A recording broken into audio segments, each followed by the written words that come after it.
Hey there, savvy shoppers.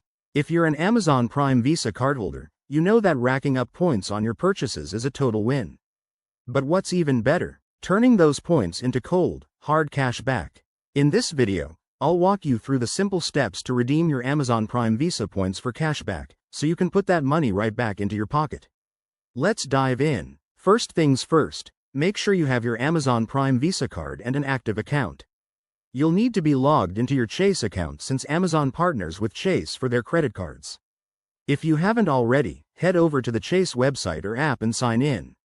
It's quick and secure. Once you're logged in, navigate to the Rewards section.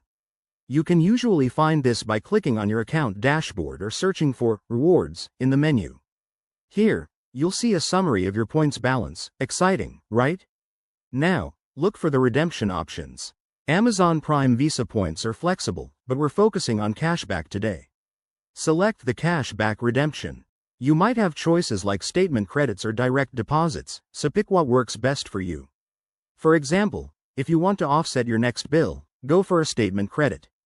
Enter the amount of points you want to redeem. Remember, points are typically worth 1 cent each for cashback.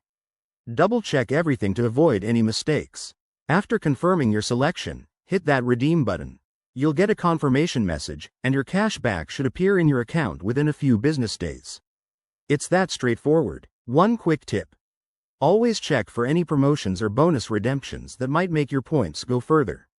And if you run into any issues, Chase's customer service is usually helpful. Just give them a call. There you have it, folks. Redeeming your Amazon Prime Visa points for cashback is an easy way to maximize your rewards. Give it a try and let me know in the comments how much you scored. If you found this helpful, don't forget to like, subscribe, and hit that bell for more money-saving tips.